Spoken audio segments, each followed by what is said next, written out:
Welcome to another episode of QB Monday. We got Greg Panelli. He just logged in. We're going to let him get situated. But I appreciate everybody for tuning in.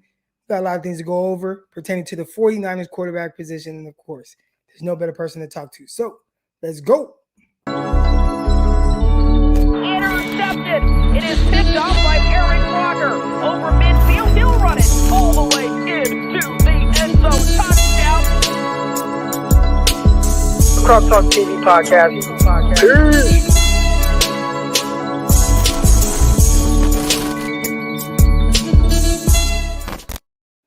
Yo, my guy Greg Panelli with me. Are you ready to talk some 49er football, some quarterback talk with my guy? We got a lot to talk about. And I got some beef. I got some beef with Kyle Shanahan. So should I just kick it off with that? Is that the Peloton in the back? You guys don't run the Peloton? Yeah, that's a Peloton. I just moved out of my house, so we're selling our house, and we came into an apartment for the time being. These brand new apartments, so everything is kind of everywhere. But that's definitely not staying there. It's in the living room. Why are you getting in a brand new apartment? Okay, so you sell the house, great. Yeah. But you get into a brand new apartment. I know that's cost you like the price of those apartments out there in California. You might as well be paying damn near a mortgage. You're not saving no money doing that. No, but I'm the way that the market is, I should make a nice amount off of my house. So I will have some extra money to pay in the meantime for an apartment. But yeah, the apartment is honestly it's probably $500 more or $400 more a month than my mortgage. But you can't even find rental houses out here in California right now. Because the market's so crazy. So everybody's selling their house and trying to rent. So we ended up getting y'all didn't go stay with the in-laws for the time being? My brother and sister-in-law did the same thing after my father-in-law passed. So my brother and sister-in-law actually lived there. Yeah. Otherwise, I would have. They beat y'all to the punch. Yep. All right, but speaking of getting beat to the punch, man, Kyle Shanahan, I got some beef with him. So I'm going to go ahead and vent for a second now, and I'm probably going to speak for the vast majority of the 49er fan base. And typically I try to kind of give more reasonable, logical takes. But when I saw Trey Lance go in the game, and obviously it was because of a Jimmy Garoppolo injury, so he has to be in the game. Yep. The first thing that I thought about was, Kyle, you have done nothing to prepare him for this moment, especially when you had ample opportunity to do so. All right. And what I mean by that is, obviously, Trey Lance has a certain skill set, and I know he wants to develop him as a pure passer and somebody that can fit in his offense and then be able to expand on his offense with the things that Trey Lance does exceptionally well. But in the first 3 games, Trey Lance had 4 or 5 snaps, and I feel like, you had opportunities to get him involved in the run game, some boot action, some things that kind of just ease him into the game without having like a whole lot of, pressure on him, and maybe the game will start to slow down a little bit. All the issues that rookies are going to have, you had a chance to ease him into that and get him going from, with all that. And I thought Kyle Shanahan did a poor job of that. So now you throw him in the game because Garoppolo's out, and obviously you have to play him. And it looks really weird right away, right? It was like, oh, I'm so handicapped, I got to run this. Just read option. Seattle scored. Yep. And then it's like, okay, I have to throw the ball. Oh, man, easy throw. He missed, and we'll get into that. Easy throw on the little boot. Missed the double slants you were talking about. All these reads, but it's like, well, of course, everything is happening so fast. You haven't prepared him in practice for this. He's not getting reps. I know how it is. The starters get all the reps for the most part. Backups get like very minimal reps. And I mean, we're talking about just a week ago, he was a scout team quarterback mimicking Jalen Hurts. So he's not even getting like that type. I thought Kyle kind of dropped the ball. We're preparing him for a situation for when maybe Garoppolo went down. I know I said a lot, but that's just me kind of venting a little bit. What are your thoughts just on the situation of that, him like getting in? Do you think there were things that maybe Kyle could have done better, or do you think Kyle did it the right way? And then we'll get into everything. I think that was one of the first things I noticed is Trey Lance comes into the game, and all of a sudden the 49ers offense that we know that Kyle Shanahan runs looks like we're watching college football on a Saturday. It was the gun read option, pistol with, your fullback off to the side. It was very close to the Ravens offense from what it looked like, but the Niners aren't the Ravens offense. We haven't identified ourselves as a gun zone read team. Do I expect them to do that with Trey Lance? Absolutely. But it didn't look like Trey Lance was doing – it was almost like Shanahan said, screw it, this is all we've done with Lance. Like you said, this is all we've done with him, and this is all we've had planned. So let's just throw him in here. I think I saw him go under center one time, maybe twice or something like that.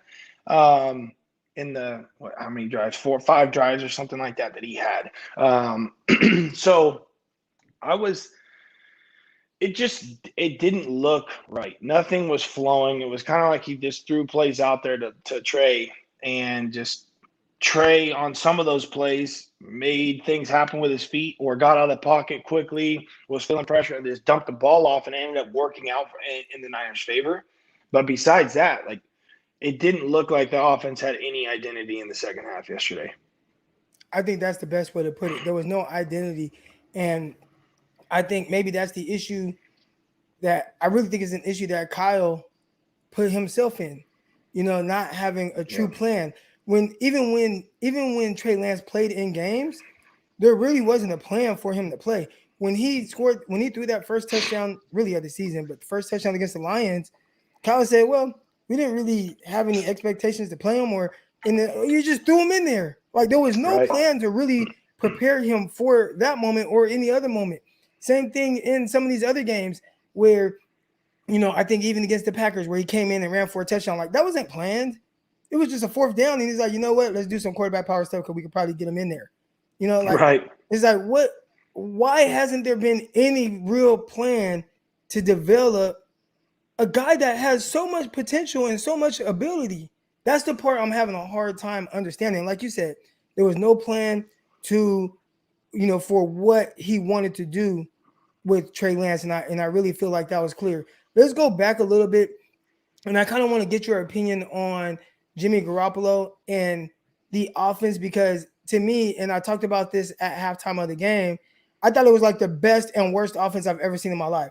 It was like the best because it looked like everything was clicking and they were moving the ball. Then they would get to like a 3rd down and then incomplete. And it just seemed like that continued to happen. When you look at the numbers, even at the end of the game, the 49ers were better in every single category: first downs, passing yards, rushing yards, complete everything. They were better in every category, and yet they still lost the game. But I think the one that sticks out, like you said, is that 3rd down conversion, because it got late in the game, and the thing came up on the screen and it said the Niners are 1 for 10 or 1 for 11 on 3rd down conversions. Right. That definitely doesn't help, especially in the NFL. It doesn't. So what were your thoughts on really just how Garoppolo played it, and we'll move off of him. But and real quick, if you guys aren't already, make sure you guys subscribe to the YouTube channel. Make sure you guys hit that like button. I appreciate everybody tuning in. We had a lot of people tuned in this morning as well. I appreciate all y'all, for rocking with me. But what were your thoughts on just what it looked like from Jimmy Garoppolo? Because I have a lot of people that are really hard on him. I didn't think he was bad. I mean, the high throw to George Kittle, he almost got my guy killed. He almost had to get his leg amputated. Right. And that's kind of the Jimmy Garoppolo that we've talked about, that we know he's going to make some throws. He's going to make some plays that are good, right? A lot of plays that are good, or that will slide by as, okay, that worked out, so it's cool. We can look past it, right? There's a lot of plays also where it's he'll put somebody in a bad spot that still makes the play, but you're like, dude, that's probably not the best throw to make, but he still made the throw, and we still converted, just like we did against the Packers the week before on that final drive. There was a couple throws there that you're like, that's a little bit questionable, but it worked, so it's easy to forget about, right? Yeah. So, I think that the 3rd down, I look at it like the play calls. And this is going back to the Shanahan thing. I don't think Jimmy did bad. I don't think Jimmy did great. Jimmy is being Jimmy Garoppolo, right? You look at his record in the NFL, I think he's 26-9. Look at the record when he's starting and when he plays a full game. Shanahan has more wins with Jimmy Garoppolo, I think, than obviously any other quarterback that's played for the Niners. So it just looks like the play calling is different this year. And I don't know if Shanahan's torn in between trying to make things work with Trey Lance or because it didn't look like yesterday, but trying to like figure out different things for Trey Lance or different packages on third down. And he's like in between on what he wants to call. But I don't think that we've put together like a game. Like if you watch like a 2020 game or a 2019 game where the offense was just flowing and everything looked like it was flying. That's when Shanahan looked like the offensive genius. And then you get to games like the Packers, where at the end of the day, they probably should have beat the Packers, obviously. But we can go back to the Eagles, the game where you had three and outs to start the game. That's what I was going to say. Like, and two really kind of one, but like two, solid drives. But for the majority of that game, the offense was extremely stagnant. Right. And then, so three and outs to start the game. Last week against the Packers, 3 and out. I think there was 2 or 3 and outs again. And I know for sure that there was 2. That does not help. Obviously, you're putting your defense in a bad position from the start. But then the fourth down plays too. When you look at the fourth down plays, and I know this is getting away from the Jimmy Garoppolo topic, but I know from the Twitter fam and the folks on the podcast are probably just waiting to hear about Trey Lance and everything else, and they can give 2 craps about Jimmy Garoppolo at this point. But the fourth down play calling or lack, like against the Packers, we talked about like not going for on that 4th and 1. Yesterday we did a 4th and 1 sweep to the boundary side of the field, which you got Trey Lance as a quarterback. Like, why not try and, if you're going to do that, let's go to the wide side, maybe do yours read option, zone option, sprint option, whatever the hell you want to call it, right. Or, bring it to the wider side of the field. So I just think that Shanahan hasn't found a groove yet this year. And I don't know if it's with the personnel, but the personnel is pretty consistent as far as what it was, besides running backs, what it was last year and the year before. Most of the guys are there or that are there are the same that have been there, given Kendrick Bourne for Sanu and somebody else, So I don't feel like there's a groove going on with Shanahan right now. And it's going to – I was talking about it yesterday with my brothers and a couple of people after the game, and my dad texts me, Shanahan's blowing it. All the overreaction stuff, right, that we hear, but it's going to become a popular thing here pretty soon. It's getting louder. It's getting louder. Because you guys, people like me, who I'm very optimistic about a lot of things, and I try to give people the benefit of the doubt. I saw somebody last night. I was on a podcast with my Nothing But Niner guys, my guy Mike and Nick, and someone in the comments called me benefit of doubt Crocky, right? Because I try to give people the benefit of doubt. I do. Right. And I look at Kyle Shanahan and it's like, man, 1 winning season in 4 years. But I get it. 2 of those years he lost his quarterback. The first year the roster was terrible. Like, I'm giving him all the excuses and all the outs. And then you come into this season, and I don't want to act like the sky is falling. 49ers, at the end of the day, they're 2-2, right? They're not like 0-4 or anything like that, but they are in a situation. And the where 2 losses that they've lost are 2 playoff teams that they've lost to. For sure, playoff teams, usually. So how much do we put into the 2 teams that you beat were teams that they're not going to sniff the playoffs? Right. I agree. And like I said, again, we didn't play the greatest. The first quarter is the one that we lost against the Packers, and that's what cost us the game, was the first quarter. Like you said, Eagles 3 and out. Packers. Shanahan's starting slow. When you look at Shanahan and his success, they come out the gates and everything is working right off the bat. He looks like he's got a plan. The first 20 play calls or first 15 play calls are scripted. Then they'll go off script, obviously, depending on down and distance and things like that are happening with a game. But it doesn't look like that's what's going on right now. Like, it doesn't feel like that, at least for me watching the game and what I've seen over the past 4 years. It almost is like him throwing things against the wall and seeing what sticks, and that's what he's going to go with. So the noise, I think, is going to continue to get louder until the offense is really, really cooking. Now, where are you at with him? Where are you at with Kyle in the sense of potentially replacing him, or are you putting that off another year, or because at this point, again, 1 winning season in 4 years looks like you're creeping towards 1 winning season in 5 years. How do you continue to back him, which is difficult for me because I want to back him. I do think he's a good coach, but the results aren't saying that for various reasons. I'm in the same boat as you. Like, I really want to like Kyle Shanahan. I like Kyle Shanahan as a coach. I think that he's a good coach. I think that he brings an energy that is different, especially with the younger guys and the dudes coming up and the veterans. I think that a lot of people probably like Shanahan. I'm not in the locker room, so I can't tell you that. But from what I've seen and what I feel like they like him. But again, it doesn't matter how much you like somebody in this business.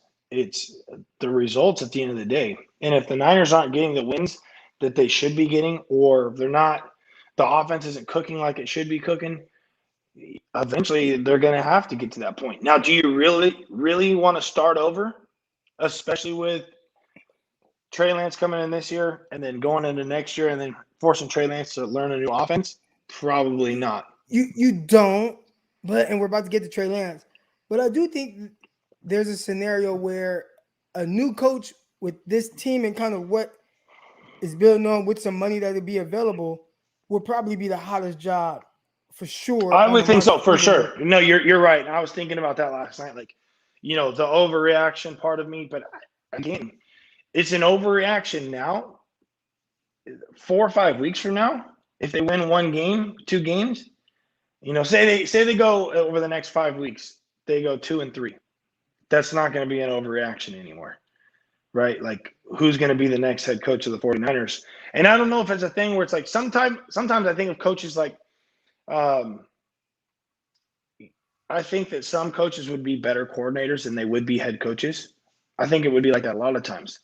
And like Vic Fangio, for example. Like, I was thinking about Vic Fangio yesterday. I'm like, gosh, damn, I would love to have Vic Fangio back on this defense. Like, where the hell is he at?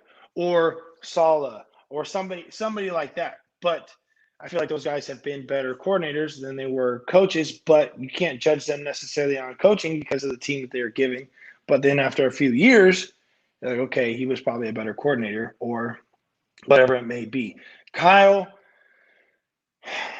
like you said, he's been 2 seasons without a starting quarterback. So now we finally have this guy that's going to come in and be the starter in Trey Lance at some point or another. Obviously, he's going to start the next couple of weeks. So I think the next 2 to 3 weeks, since Trey is getting thrown into the fire now and it's going to be his job to lose basically when Jimmy comes back, if Trey's cooking over the next couple of weeks, Jimmy Garoppolo, see you later. Like, as soon as they said that Jimmy Garoppolo is out at halftime, I'm like, well, what team is picking up Jimmy next? Because it's over for his ass now. Real quick, I want to get to this. And make sure you guys, if you aren't already, make sure you guys subscribe to the YouTube channel. All right, hit that like button right now. We got close to 80 people in here. Make sure you guys hit that like button. If you guys have questions, this was exactly what I thought about yesterday. Yeah. So hold on. If you guys have questions and they're not being answered, best way to get your question seen, got the super chat option. I 100% don't miss those. All right. But here we go. So Daboll developed Josh Allen. He is the best hire for Lance and the future of the 49ers. Now, I don't want people to come in here and see us talking about this and saying that we're saying we should fire Kyle Shanahan right now. We're just completely done with him, or we don't think that this season can be salvaged or anything like that. We're not saying that. We're just having a discussion here. And when it looks like how Kyle Shanahan has kind of worked to develop Trey Lance or lack thereof, do you think Daboll, or I don't even want to ask, let's not put this on Trey Lance yet. What did Daboll do for Josh Allen? So as people may or may not know, who some of you who have been tuned in this or not, my guy Greg Panelli here, he's a quarterback guru. I call him the quarterback guru. He won't take that claim, but he works with quarterbacks. He trains quarterbacks. He's worked with several NFL quarterbacks, including Josh Allen. Since Josh Allen was younger, he's seen the full-on development of Josh Allen. He talks to Josh Allen twice a week. He plays Fortnite on Fridays with Josh Allen. Like, that's his buddy. That's like Josh Allen's like Call of Duty. No more Fortnite. Call of Duty. Okay, my bad. Call of Duty. All right. So Josh Allen's like his little brother. All right. So you have a little bit more insight to this, and you don't got to spill all the tea, but how do you think Daboll has helped develop Josh Allen? I think that a lot of the conversations that we had prior, before the season started, is in regards to how do you develop a rookie? What does that look like? Letting a rookie have a chance to learn, or giving him a certain piece of the playbook and then letting him go be the guy with half the playbook, I think that you got to kind of do that. Now, in regards to Josh specifically, that was kind of the case where he got thrown into it. I think it was like week 2. Week 1, they got smashed. They had Peterman. They had what was his name? One of the veterans that they brought in for Josh to kind of learn from. Was it Derek Anderson? Was it Anderson? Yeah. So they brought in Anderson essentially for Josh to learn from. Right. It was a smart move on their part. Josh loved him, learned a ton of stuff from him, but they needed to do that because the person in front, Peterman at the time, was not capable, right, of doing those things. And that was a conversation I had on Twitter yesterday. Like, they didn't have anybody in front for Josh to specifically learn from. So they brought in a veteran to basically be the backup, but to guide Josh along and help him navigate the offense, navigate reading defenses and fronts, etc.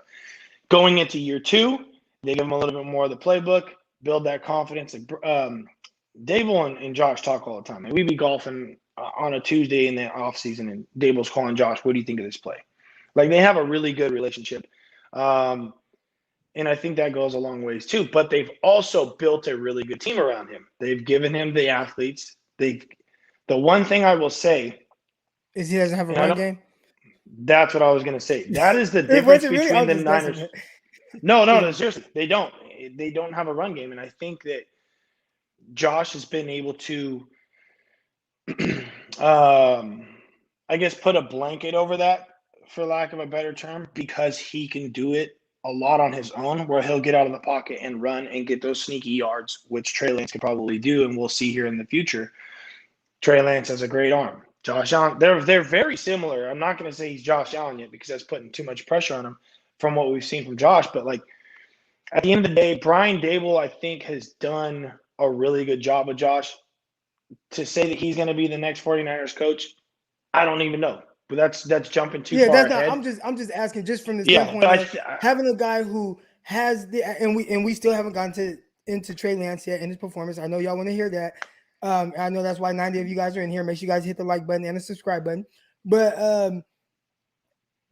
I'm just talking about, like, I just want to know, like, Dayball as a coordinator and Josh Allen as someone who came in and had, I don't want to say, accuracy issues, but missing throws, right? Missing. But it's just the same thing that what we saw in the second half from Trey Lance and what everybody's saying. Oh, well, he's less accurate than Jimmy. It's the same thing that we saw with Josh, right? It's the exact same thing. It's like missing easy throws, missing easy reads. You're like, what the hell? The overreaction. He sucks. Take him out. Where's Jimmy?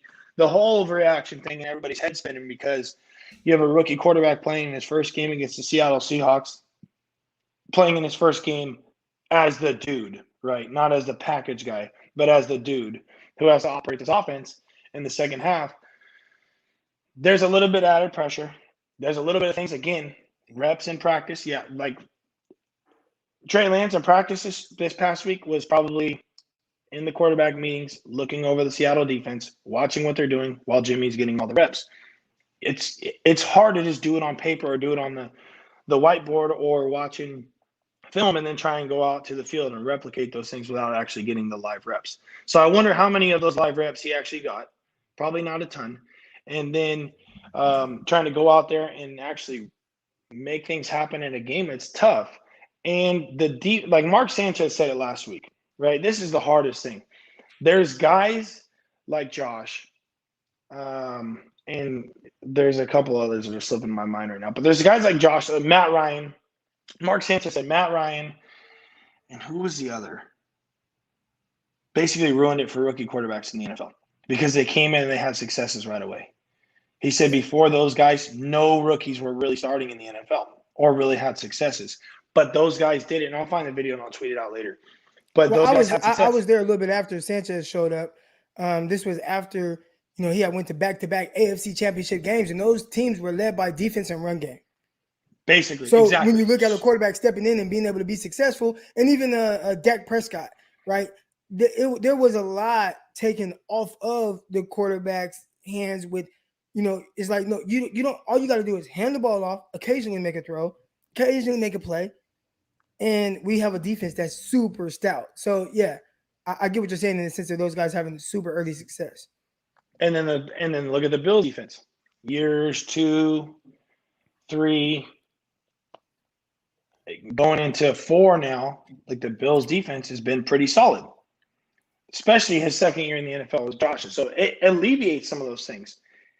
It allows for a screw up that is erased by a defensive stop on the and then you go down and score on the next drive. Like people forget about it. But Josh is coming into his own, to end the Dable conversation for now, because that was a guy I thought about yesterday, is yes, he's done a good job. The run game isn't the greatest. It puts a lot of extra pressure, I think, on Josh.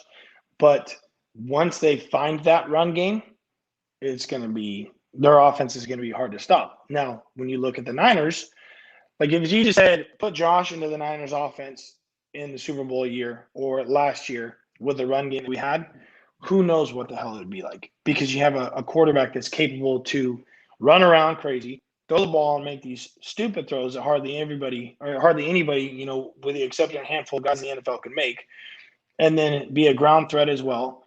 But then you throw that in there with a crazy run game that Kyle's had over the last couple of years that just seems to work. It would be exciting to watch. I think that's what we will get to with Trey Lance. I don't expect it to be over the next 2 weeks. I could be wrong. So that's what I want to know real quick, because I want to ask you.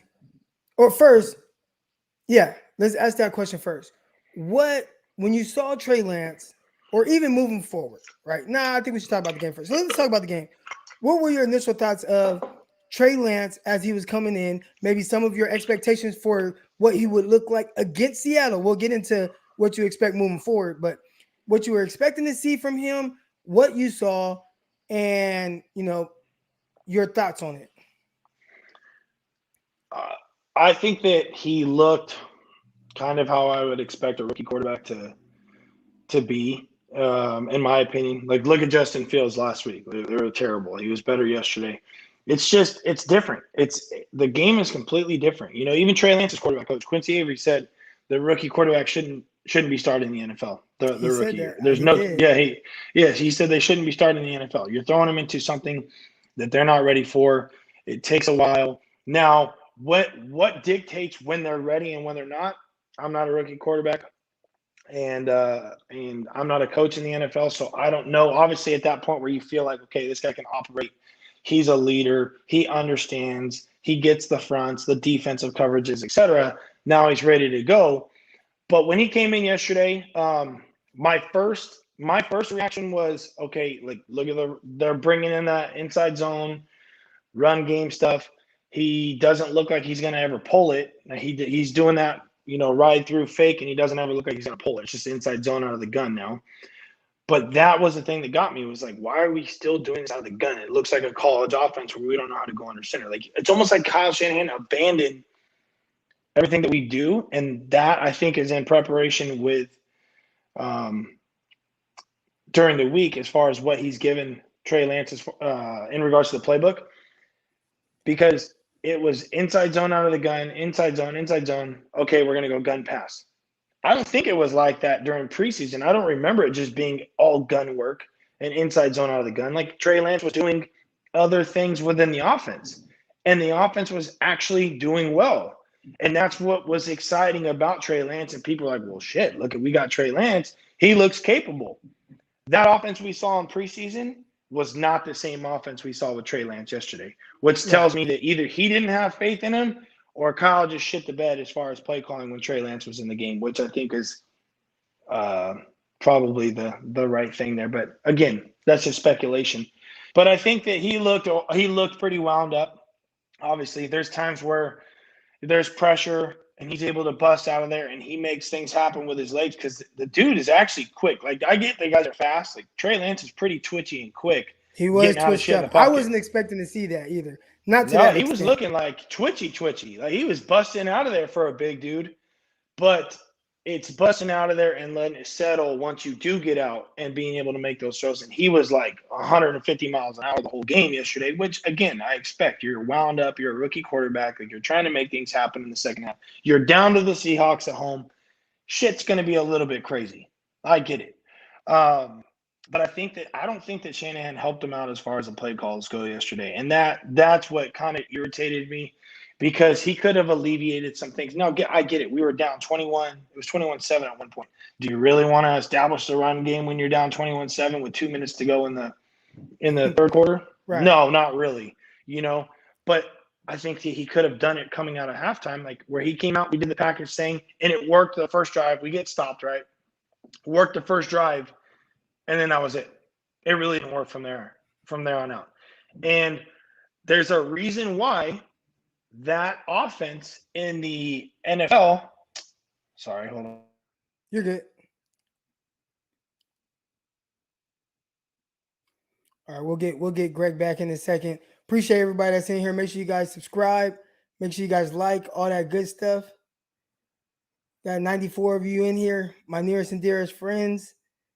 I hope Greg is answering any questions that y'all have. If you do have questions, go ahead, throw them in the chat.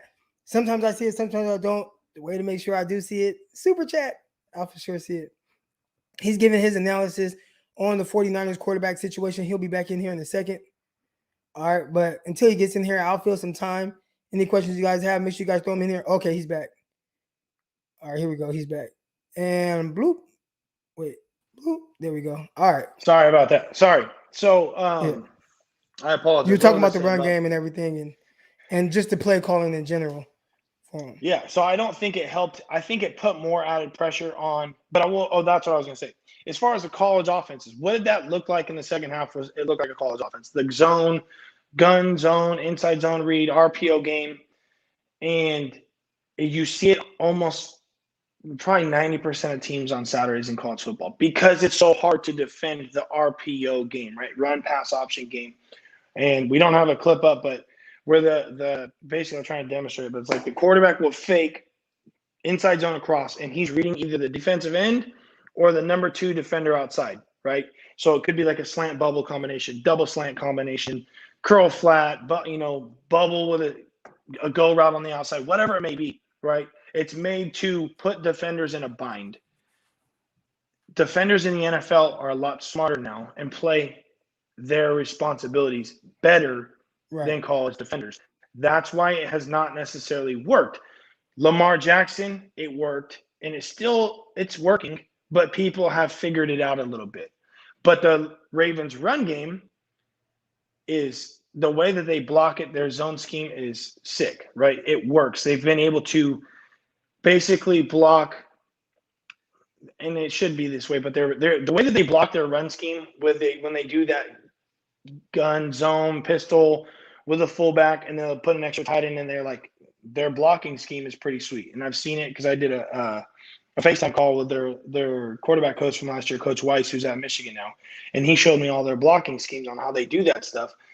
And shout out to Greg Roman. He's kind of orchestrating that whole thing. That's what I was going to say. It's the Greg Roman stuff, right? So he came from obviously the Niners, and now he's with Harbaugh and the Ravens. And then they took Coach Weiss, left the Ravens to go coach with Jim Harbaugh now in Michigan to bring in what they've been doing with Greg Roman and Lamar Jackson. Why? Because Michigan doesn't have that, and they want to bring that into their own world as far as the zone gun or gun zone read stuff. But it didn't look like a Shanahan offense. It was easy.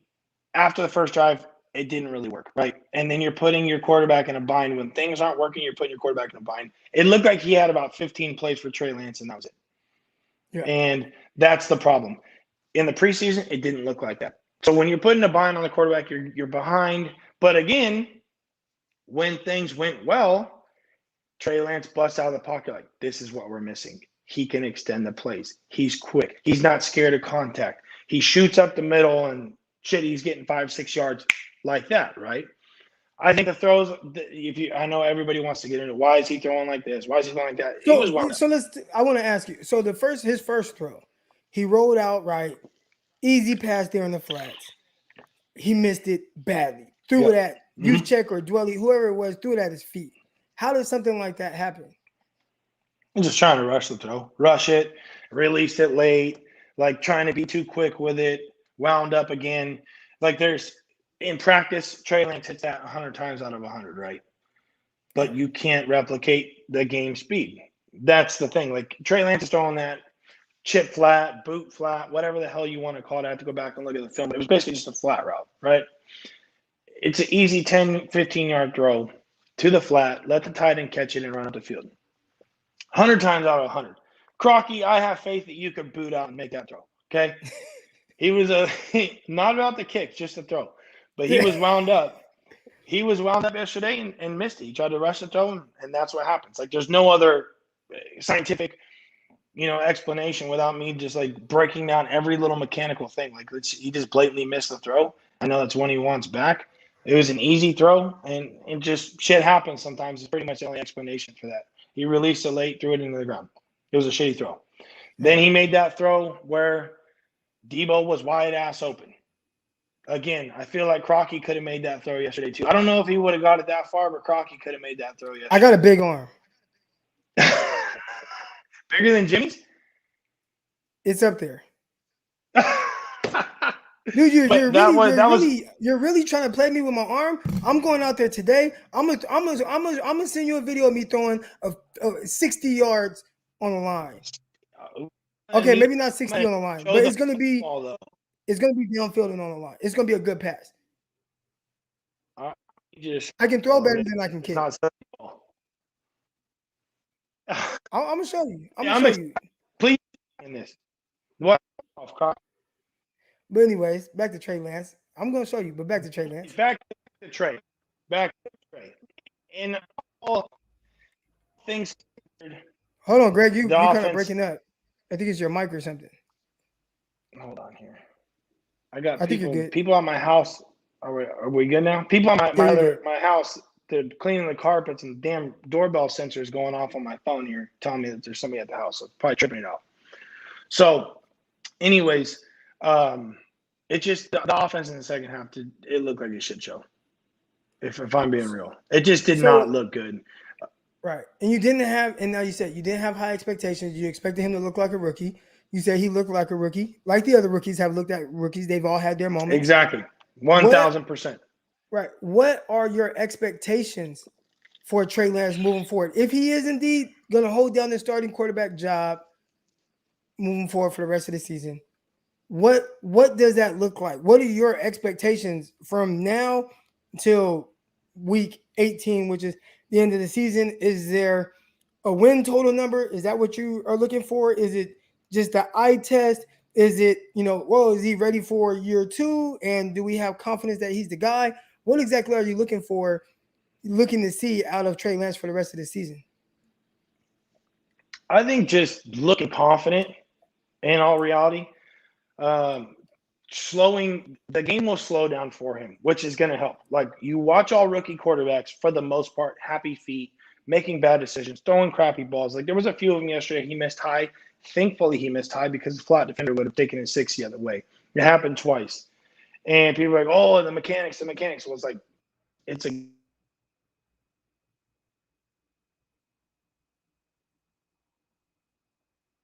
Oh, we can't hear you.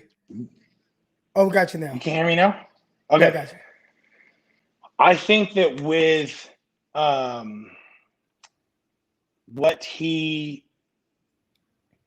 when the game slows down for him, it's going to be exciting to watch because he showed those flashes yesterday, right?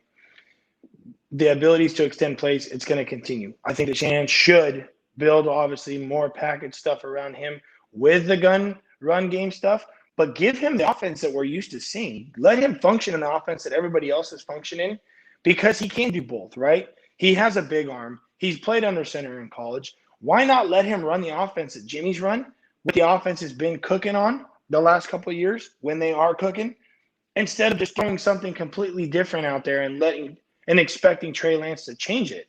Like, I don't know if this is like a trial run to see if his gun zone read stuff is going to work.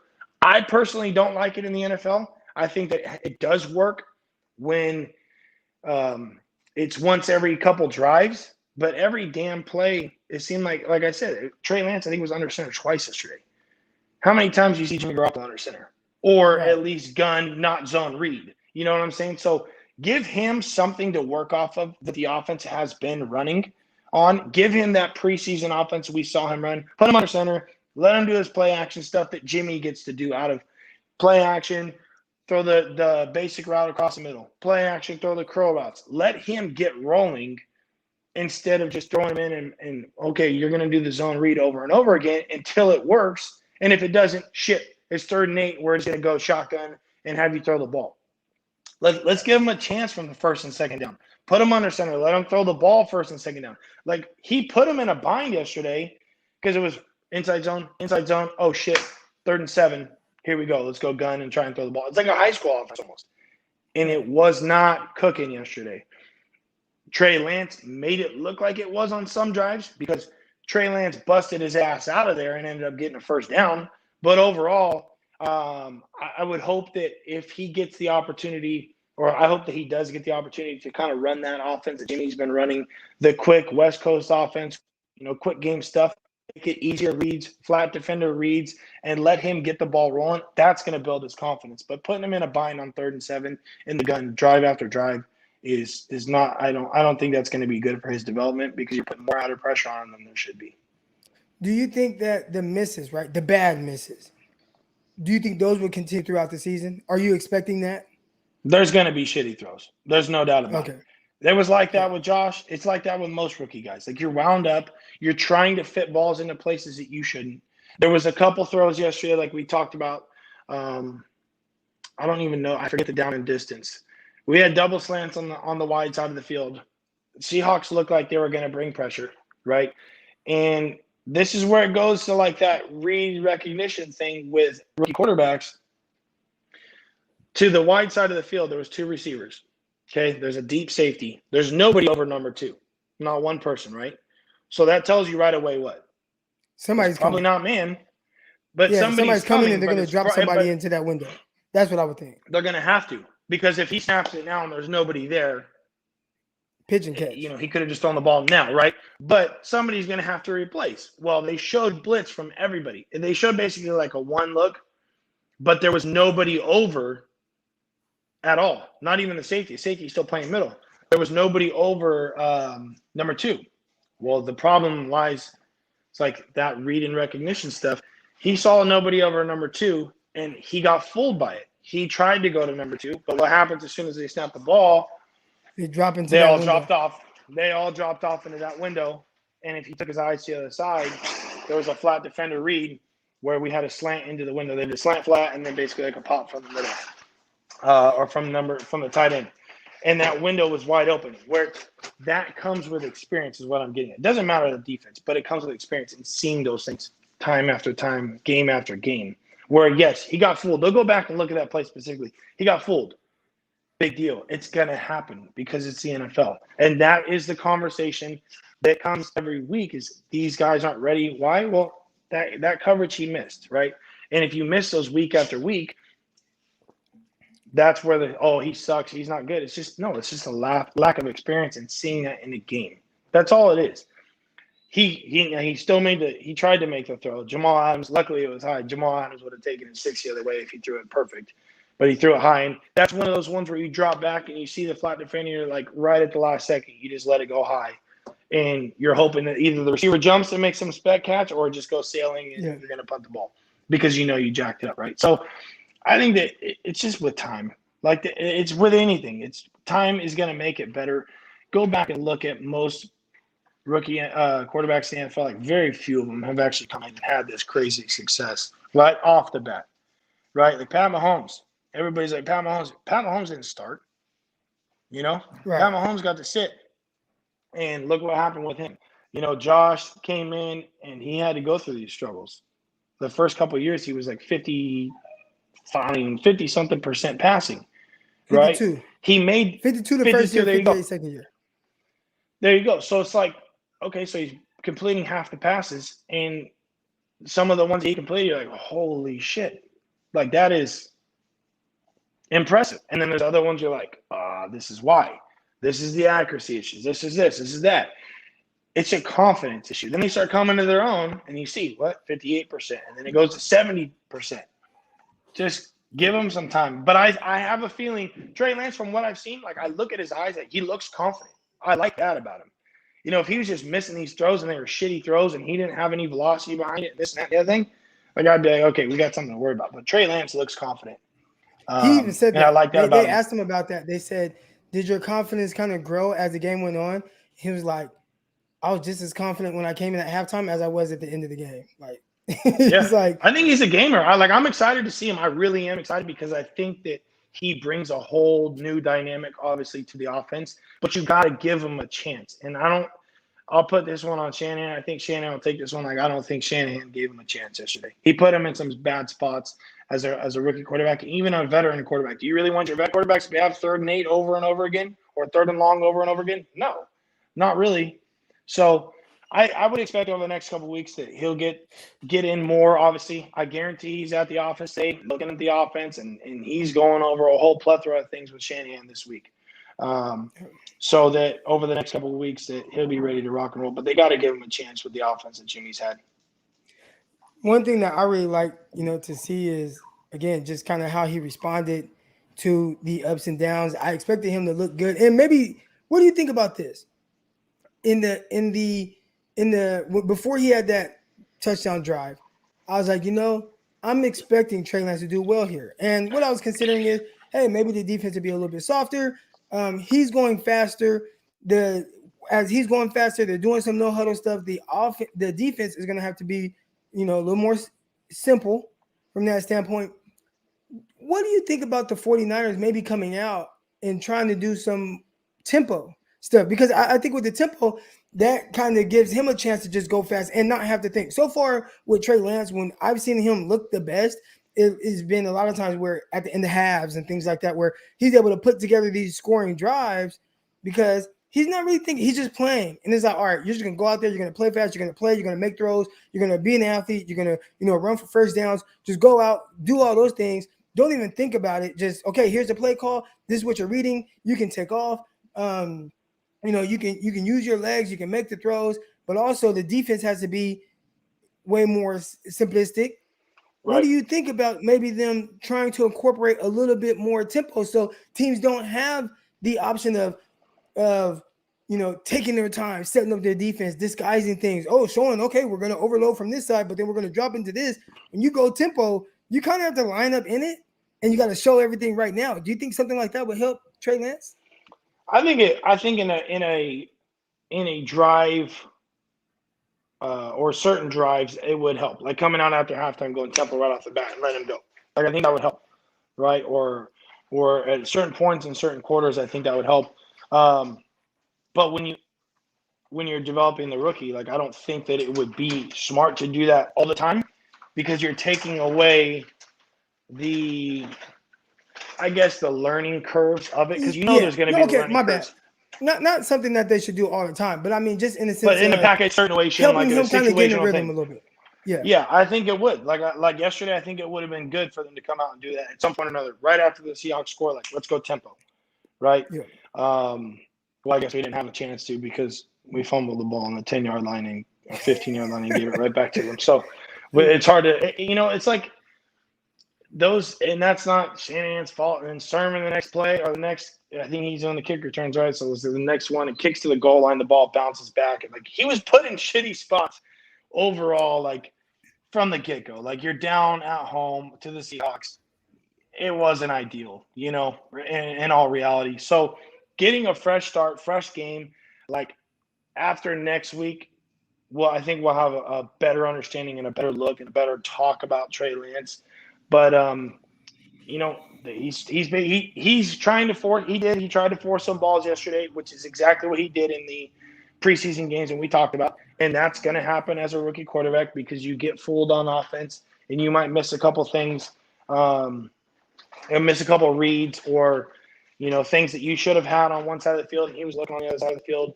Like those mistakes are going to start to be eliminated as time goes on or as the game goes on for him.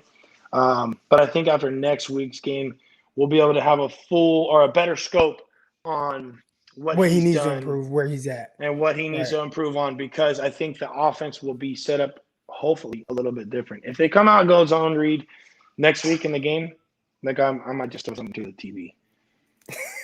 Like give him a chance. Let him run the offense that the Niners have run. Don't just think he's limited and he can only do the zone read stuff, because he was one of the few quarterbacks that's actually gone under center in college. He ran a pro-style offense in college. He didn't run this gun zone read shit in college. Like, he's one of the few that actually got to go under center and run a pro-style offense in college. So I would hope to see more of that. And then I think we'll have a better look. And I also want to see him let it rip. Let's send somebody down the field. Just let us see him throw at 70. Even if it's incomplete, I just want to see it happen in a Niners uniform because we never even see it. Yeah. I watched Josh Allen yesterday. This dude rolled out right, pump fake, then threw like a strike like 50 yards downfield on the sideline. Of course, Stephon Diggs makes a toe tap and catch. I'm like, gosh, yeah. I can't wait. Till you can't wait to see something like that. Like, only if we had that, right? Like, only if we had that at that point. But the pressure that it puts on the defense, and again, there's more than one way to win. You see Jimmy Garoppolo. Jimmy Garoppolo has been successful in the offense. Right back here. Matt Ryan, he wasn't this just explosive player, but he was successful. But it's fun to see guys that have that explosive ability and guys that can create the plays, or even like what we saw some of yesterday, which I was proud of him, man. He was in several fourth down situations, converted on 3 of them, converted a couple with his legs.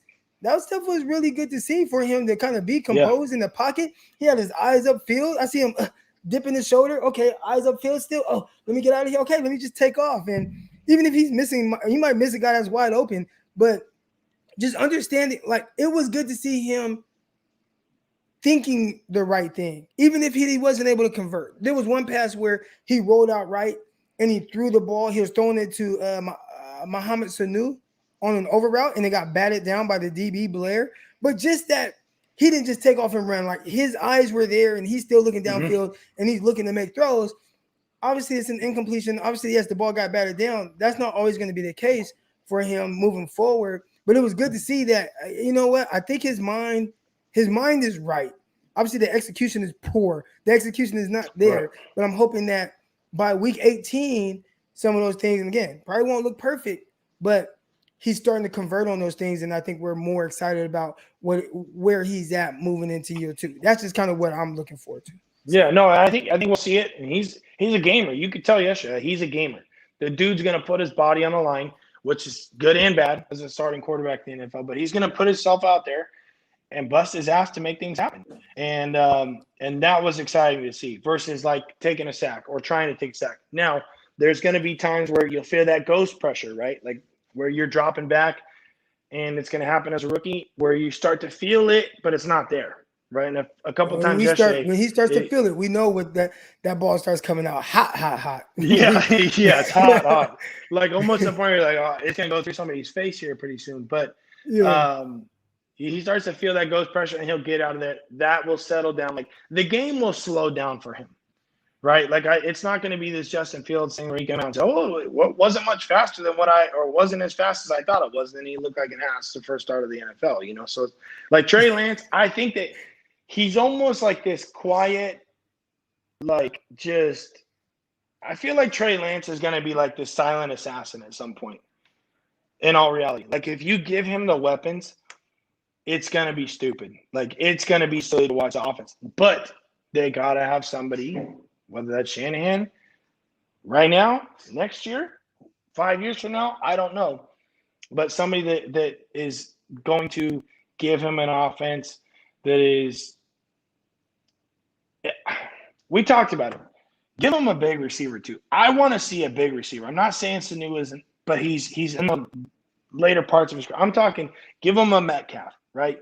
Give him a Hopkins. Give him somebody like that. You got Debo and Ayuk. You got Kittle. Give us a big-time receiver on the outside. It will alleviate so much shit because you have to take a safety and put him over the top. Could you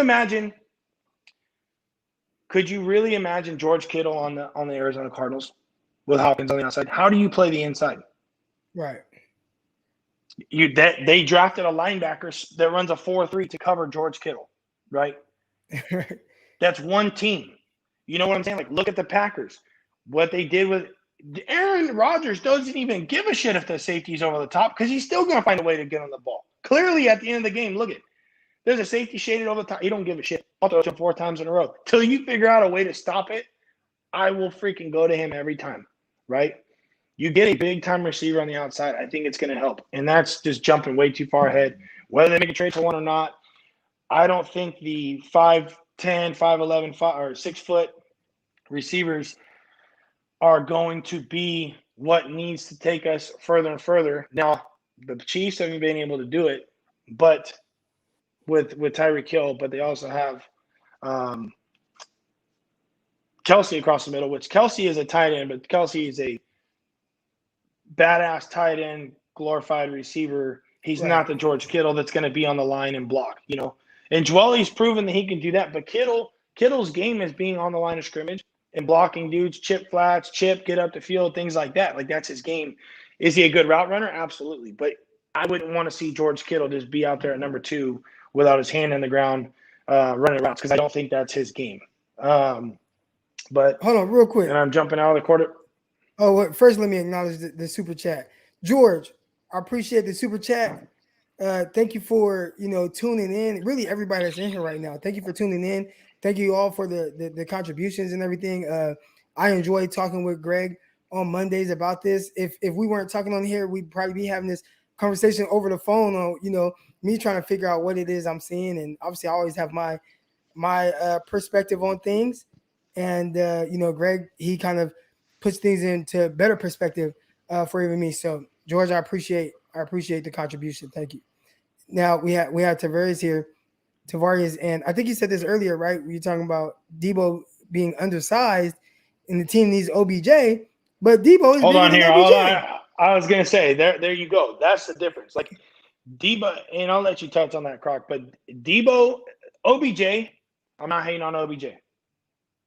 OBJ is a baller, right? We like watching OBJ. We like the OBJs. When OBJ is doing good, like the NFL is doing good. Like, OBJ is cooking, right? We haven't seen OBJ cook in a while, in all reality. Like, OBJ started cooking once OBJ made this catch here. And since then, he's had about one good season, in my opinion, maybe 2. But he hasn't done a ton. I'd say his first 3 years were historically good. Yes. And then thereafter, and then that pace that he had the first 3 years was like, okay, how do you uphold that pace year after year after year? Only very few receivers in the NFL have done it, right? And those guys that have done it are in the Hall of Fame. Debo to me is like a faster Anquan Bolden, right?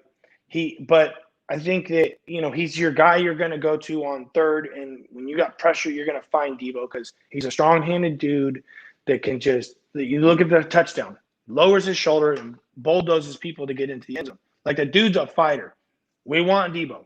We want Kittle, right? Like, Ayuk is a good receiver. They drafted him, and they talked about yards after catch. Like, we got some yak guys. Give me the big dude. Give me the threat. The route runner, like Devontae's big, but he plays bigger than he really is. I think Devontae's like 6'2". Right. He's 6'1", right? 215. Yeah. 6'1", 215, but he plays like he's 6'5", right. And his routes are sick. We don't have a sick route runner dude off the line of scrimmage that's going to beat a guy one-on-one. We don't. In my opinion, we don't. It's supposed to be Ayuk, but he's been inconsistent with that. That's what I was going to say. It's supposed to be him. And his reach was something, I think, what was it? They were making a big deal about his reach or something like that. It was like same as like Calvin Johnson's or something crazy like that. Yeah, something crazy like that. But you look at Metcalf, you look at Devontae, you look at Hopkins, you look at Jefferson, which I thought they were going to take Justin Jefferson. Guys like that are sick with their feet off the line of scrimmage. Their release game is crazy. I think we need a dude like that. In all reality, they can stay outside, not just quick release and then shoot inside like a Debo is. So we did have somebody here. They said Juwan Jennings, and we saw him catch a pass yesterday, but they haven't utilized him. He is the 6'3", 215-pound receiver. I think his biggest issue is he's just kind of dirt slow, so he has to be used a certain kind of specific way, just kind of really quick over the middle. Right now, they've done some things to throw some screens to him, give him the ball, let him kind of rumble in space.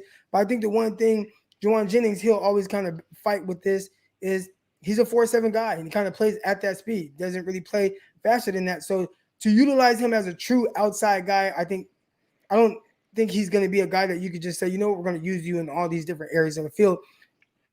Now, can he do some of the things that Debo does? Sure. But, I don't know if he'll be that just pure big body guy that Greg is really thinking about right now. There's a guy I just talked about, Locked On NFL Draft. Make sure you guys tune in, all right, to my show. Myself, my guy Ryan Tracy, he's from Locked On Chiefs. And we just talked about Drake London yesterday, 6'5", 210-pound receiver from USC, who is going crazy. He's going crazy. And nobody's talking about it because he's a West Coast guy, and nobody's talking about USC. But Drake London, again, 6'5", 210, he is tearing up the Pac-12. His last few games, I mean, when you look through the game log, it's like 150, 130, 125, 60, 120, 110. I'm like, gosh, this guy's going crazy. Nobody's talking about it. They talk about all these other receivers. So that's that on the big body guys. But real quick, I got Project Max. I like that. Is Project Max, is that a play off of Project Pat? But why does it feel like every time Jimmy G starts to have a losing streak, he gets hurt, and it's almost like he's saving his winning record? That happened last year with he ended up having an injury. Well, let me say this. Let me say this. Okay. Before you even go, hold on, Project Max, appreciate the contribution. Thank you. But go ahead. When Jimmy G came out of the game, it was 7-7, so the game wasn't lost. Right. That's all I'm going to say. Go ahead, Croc. Okay. Yeah. So, and if you kind of look at it, I think sometimes we kind of maybe if you look at last year against Seattle and what it looked like when Jimmy Garoppolo went at the game, it was kind of ugly, and he threw an interception, and it was just like it wasn't that great. It looked weird. Eye test looked weird. You know, a little bit before that, you know, you had that crazy weird game against Miami Dolphins where he just got blown out. They had to sit him down. All kind of weird stuff kind of going on. So he did leave that game. But remember, 49ers did lose to the Arizona Cardinals week 1. Jimmy Garoppolo gets hurt in the first half, week 2 against the Jets. But that was like Jimmy Garoppolo's best half of football ever. He was like 14 of 15. His only incompletion was like a pass he like threw away. It was either a throwaway or somebody dropped. He had like 2 touchdown passes, Jordan Reed. He was kind of cooking, and he wasn't able to come back from that game. So I want to defend Jimmy a little bit. I want to say that he's more of a competitor than that to leave a game because it's not really going his way. I'd say if it's up to him, he's staying there through the good, bad, the ugly. Yep. And at the end of the day, look, with Shanahan, he's what, 24-9? 24-9 with Shanahan? Shanahan without I think if you include the playoffs, shit. it's like if you include the playoffs, it's like 28-9 or 29-9, something like that. Yeah. Yeah. So that's really good. But I think that's gonna do it for today, man. I appreciate everybody with the contributions. Man, y'all are awesome.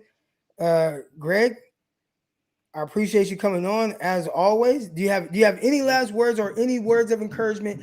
Anything for the faithful out there in the sense of what they'll see from Trey Lance this Sunday against Arizona? What are you expecting to see? We talked about long term. We talked about the previous game, but just in this game, this would be your closing, argument. What do you expect it to look like? The good, bad, the ugly? I think I'll start with the ugly. I think he's going to come out. There's going to be some missed throws. You're going to see it. You're going to see some inaccurate throws. You're going to see some forced balls into windows. You're probably going to see an interception that probably shouldn't be thrown, and that's just rookie quarterback in the NFL.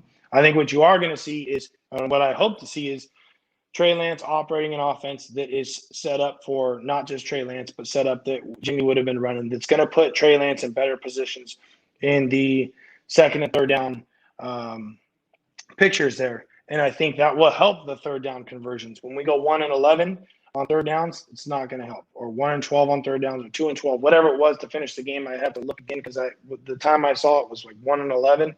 But putting him in a better position from the start. Getting him in that offense where the run game is established, let him go under center. Don't let him just be a gun guy or inside zone read quarterback in the NFL, but giving him a little bit more and kind of just let him take the reins a little bit. Let's see how he operates. Let him take the reins. I think he's going to make some throws where everybody's going to be jumping off the couch like, holy shit, how did that just get there that quickly or whatever it may be. And I think you're going to see him stretch the field a little bit. I hope to see him stretch the field again. I'm going to say it until I don't see it.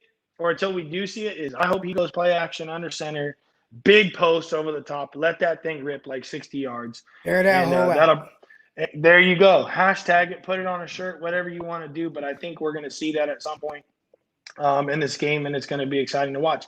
They're going to have to. I mean, they're going to have to bring it. Cardinals they beat the Rams yesterday, right? So it's going to be throttled them. And that Rams offense is cooking. So it's going to be a big game, back-to-back weeks. It's not easy for Trey Lance. Like when you think about it, in reality, he didn't start against Philly. He didn't start. Who the hell was the week 1 team? I already forget.